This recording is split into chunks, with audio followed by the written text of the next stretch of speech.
বর্তমানে পিতার বয়স পুত্রের বয়সের 4 গুণ। যদি 3 বছর পরে পিতার বয়স পুত্রের বয়সের 3 গুণ হয় তবে পিতা ও পুত্রের বর্তমান বয়সের সমষ্টি কত?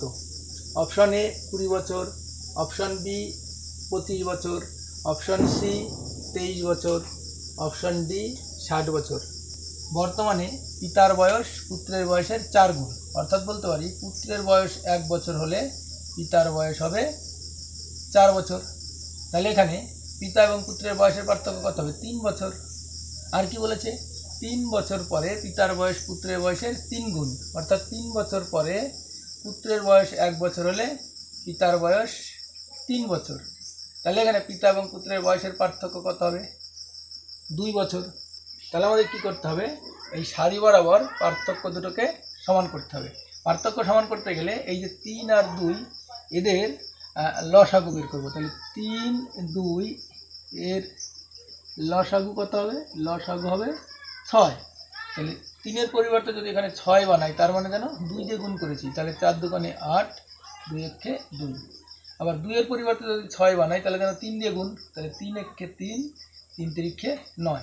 তাহলে এখানে বর্তমানে হচ্ছে পিতার বয়স 8 বছর, 3 বছর পরে 9 বছর। তার মানে এখানে 8 বছর আর 9 বছরের গ্যাপ কত? 1। এবং বর্তমান আর 3 বছর পর এদের মধ্যে গ্যাপ কত? এদের মধ্যে গ্যাপ হচ্ছে 3। তাহলে 1-এর পরিবর্তে 3 করতে গেলে সবাইকে যেন 3 দিয়ে গুণ করবো। তাহলে 3 8 24, 3 6 18, 3 দুগুণে 6। আর এদিকে 3 9 27, 3 6 18, 3 তিরিখে 9। তার মানে বলতে পারি বর্তমানে পিতার বয়স 24 বছর এবং বর্তমানে পুত্রের বয়স 6 বছর। আর 3 বছর পরে পিতার বয়স 27 বছর এবং 3 বছর পরে পুত্রের বয়স 9 বছর। আমাদের চেয়েছে পিতা ও পুত্রের বর্তমান বয়সের সমষ্টি কত। তাহলে বর্তমানে পিতা 24 এবং পুত্র 6, তাহলে বর্তমানে পিতা পুত্রের বয়সের সমষ্টি 24 + 6 মানে হচ্ছে 30। অর্থাৎ বলবো পিতা পুত্রের বয়সের সমষ্টি হচ্ছে 30 বছর, বা বলবো এখানে অপশন সি হবে আমাদের সঠিক উত্তর।